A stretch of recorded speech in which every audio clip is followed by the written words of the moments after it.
Live mula sa GMA Network Center, 20 taon nang nakatutok, 24 oras. Magandang gabi po, Luzon, Visayas at Mindanao. Plunder o pandarambong, yan ang reklamong inihain ni dating Senador Antonio Trillanes laban kina dating Pangulong Duterte at Senador Bongo. Aligasyon ni Trillanes, nagsabwatan umano ang dalawa para mapunta sa pamilya ni Go ang higit 100 proyekto ng gobyerno sa Davao na aabot sa mahigit 6 na bilyong piso. Mariing pinabulaanan ni Go ang anyay recycled na akusasyon sa kanila ng dating Pangulo at handa umano niyang harapin. Nakatutok si Sandra Aguinaldo. 2 taon matapos ang termino ni dating Pangulong Rodrigo Duterte, sinampahan siya ng reklamong plunder o pandarambong ni dating Senador Antonio Trillanes IV. Kasama din sa inireklamo si Senador Bongo na malapit sa dating Pangulo. Sa sinumpaang complaint affidavit ni Trillanes sa Department of Justice, sinabi nitong nagsabwatan daw sina Duterte at Go para maibigay sa pamilya ni Go ang bilyong-bilyon umanong halaga ng kontrata sa Davao mula 2007 hanggang 2018. Ito ay tungkol sa mga government projects totaling 6.6 billion na inaward nila dun sa tatay at kapatid ni Bongo. Ito po ay maliwanag na plunder at lahat ng elemento ng plunder charge ay nandito sa kaso na ito. Sa tanong kung magkano sa mga inaward na kontrata ang napunta umano sa bulsa ni na Duterte at Go, sabi ni Trillanes, lahat po yon ay inaward sa pamilya. No? The way the plunder is defined by law, pagka nakinabang ka at ang pamilya mo ng ill-gotten wealth, ano? Kasi ito ginamit nila yung kanilang posisyon, authority at influence para mabigay at makorner yung mga proyekto. Paliwanag ni Trillanes, ngayon lang siya nag-file ng reklamo dahil tingin niya hindi magiging patas ang justice system ng administrasyong Duterte. Wala din umanong kaugnayan ito sa napapaulat na planong pagtakbo niya sa 2025 elections. Alam nyo, ito, matagal ko nang ginagawa ito parang hindi parang bago naman, ano? Hindi. Itong aming case, you will be furnished a copy, makikita nyo kung flimsy ito. At for publicity purposes, ito maliwanag na buong-buo yung kaso na ito. Si Go ay tinanggi ang akusasyon laban sa kanila ni Duterte, pero welcome daw sa kanya ito para matuldukan na ang issue na lagi raw nare-recycle laban sa kanya. Sabi pa ni Go, pwede naman itong tingnan ng Commission on Audit at magsampa ng kaukulang reklamo. Hindi pa raw siya isinisilang, meron ng negosyo ang kanyang pamilya. Sigurado raw siyang hindi siya nakinabang o ang kanyang pamilya sa pagiging taong gobyerno niya. Sinusubukan pa ng GMA Integrated News na makuha ang panig ni Duterte, pero ipinagtanggol siya ng kaalyadong si dating Presidential Legal Advisor Salvador Panelo na tinawag na publicity stunt ang paratang ni Trillanes. Malisyoso at mali daw ang akusasyon ni Trillanes. Sinusubukan pa naming makuha ang panig ng Department of Justice ukol sa reklamo. Para sa GMA Integrated News, Sandra Aguinaldo, nakatutok, 24 oras. May hawak ng CCTV footage ang awtoridad na posibleng makatulong sa pagtunton sa mga nasa likod ng pagsunog sa isang estudyanteng natagpo ang patay sa La Union. Ang magulang ng biktima, emosyonal na humihingi ng hustisya. At nakatutok si Jasmine Gabriel Galban ng GMA Regional TV. Mabait at masayahing anak. Ganyan ilarawan ng mag-asawang Valdez ang kanilang nag-iisang anak na si Mark Dave. Tuwing umuuwi nga raw si Mark Dave sa kanilang bahay sa Puzurubio, Pangasinan mula sa kanyang pag-aaral sa Baguio City, wala raw sandaling hindi naging masaya ang kanilang bahay dahil sa palagi siya nagpapatawa. Kaya lubos ang kanilang pagdadalamhati nang matagpo ang patay ang estudyante sa bakanting lote sa Bacnotan, La Union noong July 2. Hindi ko talaga matatanggap. Ang bait-bait ng anak ko, ginanon lang siya. Nakitang may saksak ng ice pick si Mark Dave sa iba't ibang bahagi ng katawan at pinukpok ng matigas na bagay sa ulo. Sinunog pa ang katawan ng biktima. Hustisya ang sigaw ngayon ng kanyang mga magulang. Nag-iisa po yung anak ko kaya hindi ko matanggap po yung ginawa nila, lalo na sinunog. Hindi natutulog ang Diyos. At kahit papano, makonsensya yung gumawa niyan. Talagang demonyo, kriminal. 3 anggulo ang tinitignan ng pulisya ng motibo sa krimen. Pero hindi na nila ito dinitalye. Malaking bagay raw sa pulisya na mayroong GPS tracker ang nirentahang kotse ng biktima papunta sa La Union. May mga hawak na rin ng PNP na CCTV footages na posibleng makatutulong sa investigasyon. Ginagawa po ng ating Chief of Police at yung mga investigator po natin ay tinatrack po nila yung mga hinintuan at saka yung mga pinuntahan ng sasakyan. Inaalam na rin ng pulisya kung sino ang mga nakasama ng biktima sa kotse bago siya natagpo ang patay. Mula sa GMA Regional TV at GMA Integrated News, Jasmine Gabriel Galban, nakatutok 24 oras. Umarangkada na sa 10 Kadiwa store sa Metro Manila ang bentahan ng 29 pesos per kilo na bigas. Pero hindi po para sa lahat yan dahil pwede lang daw ito bilhin ng piling sektor. Panawagan tuloy ng ilang grupo, sana all. Nakatutok si Maki Pulido. Sa mahal ng bigas, kalahating kilo na lang ang kinakayang bilhin ng single mother na si Chris bawat araw.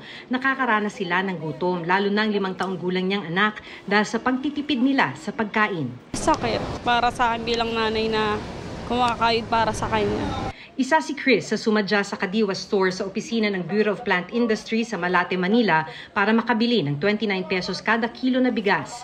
Maliban dito, may 9 na iba pang Kadiwa stores ang binuksan sa Metro Manila para magbenta ng murang bigas mula ngayon hanggang Linggo. Para lamang ito sa mga senior citizen, PWD, single mother at 4Ps. Bago makabili, magre-rehistro muna at ipapakita ang ID.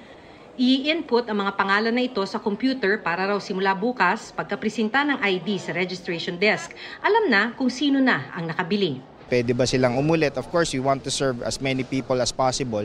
So kung uulit na sila, syempre, kung sa next day, bibili na naman sila. Unahin muna natin yung mga hindi pa nakakabili and then we'll give them the chance to buy. Sa 29 pesos kada kilo, subsidized o sagot ng gobyerno ang 9 pesos dito. Sabi ng DA, target nilang makabenta ng 20 pesos na bigas pero sa ngayon, hindi pa ito kakayanin. Inuubos lang sa ngayon ang 9,000 metric tons na lumang stock ng National Food Authority. Pag ubos na, balak mag-angkat o bumili sa local market ng Department of Agriculture para ituloy ang pagbebenta nila ng murang bigas sa nasa 200 Kadiwa stores sa buong bansa. Gagawin na ring 10 kilo ang pwedeng bilhin ng kada benepisyaryo. Subsidized for the specific beneficiaries. It's a social equity, kumbaga. No, binibigyan natin ng kakayahan yung mga nasa vulnerable sector na makabili ng mura. 25% yung effect ng bigas doon sa overall inflation basket. Kaya magkakaroon ito talaga ng impact. Maputi at malaki ang butil ng 29 pesos per kilo rice. Para walang duda sa kalidad, nagsaing pa sa Kadiwa store sa Manila at kinain ito ng ilang opisyal ng DA. Ang problema, sabi ng Ibon Foundation, iilan lang ang nakikinabang sa ibinebentang murang produkto sa mga Kadiwa stores. Sa halip daw na ganitong mga short-term na solusyon, dapat alalayan ng mga tamang pulisiya at programa ang sektor ng agrikultura para magkaroon ng sapat at murang bigas para sa lahat. Ang tanong palagi sa Kadiwa stores, ilan ba nakikinabang dyan? Naalala ko dun sa huling official report para sa buong taon, nasa about 1 at most 1.2 million lamang yung naging beneficiary ng Kadiwa stores. Buti kung gano'n lang kakonti ang Pilipino. Ang panawagan nga ni Chris, sana naman hindi na nila kailangang sadyain ang Kadiwa store para lang makabili ng murang bigas. Sana din po, hindi lang dito sa Kadiwa. Dapat po sa market din, sa palengke din po. Kasi paano po pag walang Kadiwa? Di babalik na naman po kami sa 56, sa 62. Para sa GMA Integrated News, Maki Pulido, nakatutok, 24 oras. Para raw hindi na mapag-initan ang mga rider, babaguhin na raw ng pulisya ang panuntunan ng pagpapatupad ng mga checkpoint. Kung ano yan, sa pagtutok ni June Veneracion. Dahil sa naglipa ng krimen na kinasangkutan ng mga sospek na motorsiklo, mas pinaigting sa mga checkpoint ang pagsinsing sa mga nakamotorsiklo para mapuksa ang riding in tandem. Ang resulta, nagkakaroon ng pila. Wala mang magawa kundi tumalima. ang ilang rider hindi maiwasang umalma. Unfair naman po sa mga rider din po yun. Kasi lagi na lang po kami. Abala minsan eh. Minsan nagmamadali may pupuntahan, abala eh. Ba't yung mga kotse hindi nila harangin? Bilang isang motorcycle rider, nauunawaan daw ni PNP Chief Romel Francisco Marbil ang sentimiento ng mga rider. Kaya ngayon, may mga adjustment daw na gagawin ng PNP. Sabi ko, wala naman po masyadong riding tandem na reports po natin. So, we have to change po yung how we conduct po yung checkpoints. Makakaasa po kayo na babaguhin po namin. Nauna nang nagpalabas ng memorandum ang PNP Directorate for Operations ng June 22, kaugnay ng mga reklamo tungkol sa umano'y selective implementation of checkpoint operations. Pinapaalalahanan ang mga unit commander at chief of police na sumunod sa tamang panuntunan ng pagsasagawa ng checkpoint. Huwag lang masyadong mag-focus doon sa mga motorsiklo. Bagkos ay dapat isama rin sa pag-check yung mga four-wheel vehicles sapagkat ito ring mga sasakyan na ito ay maaaring sakyan ng mga kriminal at ng ating mga suspects. Ganda po para sa pangkalahatan yun pangkalahatan. Karaniwang dahilan kung bakit pinapara ang mga nakamotorsiklo ay para i-check ang kanilang lisensya at rehistro. Sa mga ibang sasakyan naman, kabilang sa dahilan ay kung walang plaka at kung masyadong madilim ang tint. Sabi ko sa mga, when you conduct a checkpoint, wag kayo magta-traffic. I guess it's more of traffic, kaya kala nyo puro mga motor lang. Pero mayroon po kami chine-checkpoint po ng natin, ng mga kotse, hindi nyo lang nakikita. Traffic din ang isang problemang naisutukan ng PNP sa susunod na State of the Nation Address ni Pangulong Bongbong Marcos. Sa ngayon, kahit walang banta sa seguridad, nasa 22,000 na pulis pa rin ang i-deploy gaya nung nakarang zona. Pero pwede raw yang madagdagan kung sakaling may pangangailangan. Para sa GMA Integrated News, June Veneracion, Nakatutok, 24 Oras. Ipinasara ng DTI ang isang warehouse sa Valenzuela na nabistong nagbebenta ng halos 8 milyong pisong halaga ng produkto na di-rehistrado. Takaw, disgrasya at sunog umano ang mga yan, lalo't di dumaan sa tamang pagsusuri. At nakatutok si Marisol Abduraman.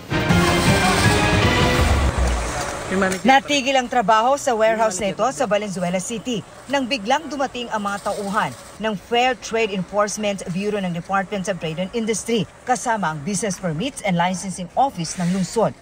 Isinara ng BPLO ang nasabing warehouse matapos umanong makitaan ng mga paglabag ng una nila itong i-operate noong isang linggo. Last June 26 po, binigyan po ulit natin sila ng last warning para isubmit po ulit sa atin. Ang mga nagulat na empleyado, nagsilabasan at nag-alsa balutan. Marami po kami nawala ng trabaho. Kapapasok na rin po namin, bigla lang po kami lahat Mabigat po siya. Ganun talaga ang buhay. Pero malay mo naman sa susunod magiging okay na. Ang operasyon, bunso daw ng reklamo ng isang online consumer hinggil sa kanyang nabiling rice cooker online. Isang produkto lang daw ang inireklamo sa DTI pero nagulat daw sila nang puntahan ang warehouse na ito na marami pa palang ibang produkto na karamihan ay mga home appliances at mga uncertified o hindi rehistrado sa DTI. Hindi siya dumaan sa proper testing ng Bureau of Philippine Standard. Yung quality nila is substandard. Paano kasi hindi pa siya pumapasa sa product standard certification ng Bureau of Philippine Standard. At bagamat may sticker ang ilan, misuse of stickers na hindi talaga sa kanya yung stickers na ginagamit. Agad sinelyuhan ang halos 10,000 uncertified na produkto na nagkakahalaga ng 7.8 million pesos. Nagko-comply naman kami. Inaayos naman po namin yung mga documents. Inaayos naman po namin yung as long as na mapabilis. Sabi ng mga otoridad, imported umano ang mga produkto. Pero itinanggi ng namamahala ng warehouse. Meron daw kasi silang local products. Kasi hindi po namin maklaim kung in-import po ba nila yung products or na-purchase po nila locally. So hininga namin sila ng proof kung talagang locally purchase po yung items po nila. Muling nagpaalala ang DTI sa mga panganib na maaaring idulot ng mga uncertified na mga produkto. Kaya hinihikayat nila ang publiko na isumbong ang mga hindi rehistradong produkto. Para sa GMA Integrated News, Marisol Abduraman, Nakatutok, 24 Oras. Nakaantabay ang Philippine Coast Guard para umalalay sa mga mangingisda sa gitna ng panguhuli ng China sa isang fishing boat ng Taiwan. Nakatutok si Chino Gaston. Ados ng Hulyo, hinuli ng China Coast Guard ang isang Taiwanese fishing vessel sa Kinmen Island na kontrolado ng Taiwan. Ayon sa China, pumasok ito 11.5 nautical miles mula sa Xinjiang, China at nasa loob ng territorial waters ng bansa. Nanawagan ng Taiwan Coast Guard Administration na ibalik ang barko at palayain ang crew nito. Ang ganyang tagpo, paano kung mangyari rin sa mga mangingisdang Pilipino, lalo't nitong Hunyo, naging epektibo ang utos ng China na manghuli ng mga di-Chino sa kanilang umanong teritoryo. Ang Philippine Coast Guard matagal na raw naka-alerto sa posibilidad na mga aresto din ng China Coast Guard. Pero sa ngayon, wala pa naman daw itong hinuhuling Pilipinong mangingisda. The Coast Guard Commandant Admiral Gaban have already intensified our presence in Bajo de Masinloc and in other areas na alam nating tradisyonal na pangisdaan ng mga kababayan nating Pilipino. Our vessels are ready to respond with this kind of harassment. We have to consider the fact na simula naman nagbigay sila ng kanilang statement na ganyan, na wala namang, na mayroon silang panghuhuli na ganyan. Wala pa namang nai-report, no? Kahit isa sa mga kababayan natin na hinuli sila. Wala rin daw apektadong mangingisda sa Escoda Shoal kung saan 2 buwan nang nagbabantay ang BRP Teresa Magbanwa. Masama raw ang panahon doon kaya walang mangingisda sa lugar. At 3 ng Hulyo dumating at nanatili rin doon ang tinaguriang monster ship ng China Coast Guard na may bow number 5901. Ayon sa PCG, July 1 umalis ang CCG 5901 mula Hainan at agad nagtungo sa West Philippine Sea. July 2 dumaan ito sa may Ayungin Shoal bago nanatili sa Escoda. Nang dumating sa Escoda, agad ni radio challenge ng PCG ang dambuhalang barko ng China. Vessel 5901 within the vicinity waters of Sabina Shoal. This is Philippine Coast Guard vessel BRP Teresa Magbanwa. You are sailing within the Philippine Exclusive Economic Zone. What is your intention? Philippine Coast Guard, this is China Coast Guard 5901. Your vessel sailing in this sea area is illegal. Please leave this sea area immediately. Araw-araw, nagpapalitan ng radio challenge. Wala naman daw ibang ginawa ang China Coast Guard kundi magbantay. Pero kaninang umaga, napansin ng PCG na lumapit ng hanggang 500 yards ang monster ship. Nagbaba din daw ito ng mga tauhan sa rubber boat. The monster ship was deployed in Escoda Shoal is to intimidate ang ating 9701. Alam naman natin na for more than 60 days now, almost more than 2 months, no? Na na-sustain ng Teresa Magbanwa ang presence niya rito sa Escoda Shoal. Dineploy ang BRP Teresa Magbanwa sa Escoda Shoal matapos sa mga ulat na nagtatangkang magtambak ng corals ang China bilang paghahanda sa reclamation sa Bahura. Para sa GMA Integrated News, Shino Gaston nakatutok, 24 oras. Nagsorry sa binasa niyang rider ang lalaking nag-viral dahil sa mapang-asar na asta sa Wata Wata Festival sa San Juan. Nagharap sa tanggapan ng lokal na pamahalaan kanina ang nag-viral na lalaking si Lexter Castro at ang mismong rider na kanyang binasa. Binigyan ni Castro ang rider ng kapote at helmet. Nag-viral si Castro dahil sa mapang-asar niyang pambabasa sa dumaan na rider gamit po ang water gun. Nagsorry si Castro ilang araw matapos niyang humarap kay San Juan Mayor Francis Zamora at mag-issue ng public apology. Sa huli, nagkaayos din ang dalawang panig. Dumulog sa National Bureau of Investigation ang mga kaanak ng nawawalang beauty pageant contestant at nobyo niyang Israeli. Ang hiling nila, mapabilis ang paghahanap sa dalawa. At yan po ang tinutukan live ni Oscar Oida. Oscar. Yes, Vicky, 2 linggo nga makalipas mula nung huling makita ang dalawa, particularly yung beauty contestant at ang Israeli nitong fiancé. Dumulog na kanina sa tanggapan ng NBI ang mga kaanak nila para magpatulong para mahanap na ang mga kaanak sa lalong madaling panahon.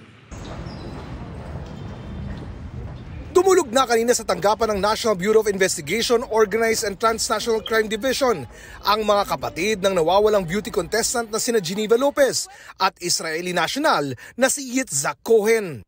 Yan ay para magpatulong na mapabilis ang paghahanap sa mga nawawala nilang kapatid. Ayon sa kapatid ni Cohen na si Yaniv, di niya inakalang magiging malungkot ang kanyang kauna-unahang pagbisita sa bansa. Coming here the first time to the Philippines is a little bit sad because I know you have a beautiful country. I was looking forward to come here in the next summer of yours to discover this country, and it's unfortunate that I'm here now on one of my mission of my life to find my brother. Ayon kay Yaniv, bago nawala ang kanyang kapatid, wala itong naikwento sa kanila na anumang kinakaharap na banta o panganib sa buhay. The only way that he projected about this kind of matter, that it's just another progress in his own life as a businessman. He didn't show any worry, and I guess that is because he was feeling really comfortable. Labis na lang daw ang pasasalamat niya sa ipinakikitang pagpupursige ng ating mga law enforcement sa paghahanap sa kanyang kapatid. Really looking forward to all the help and support to find my brother and his fiancée as soon as possible. And we're working on different channels to basically just to solve this case, to bring the families the knowing of what happened, and also to find basically their families, to my parents and to Geneva's parents. Kasama ni Yaniv na nagpunta sa NBI ang isa sa mga kapatid ni Geneva, pero tumanggi siyang magbigay ng pahayag.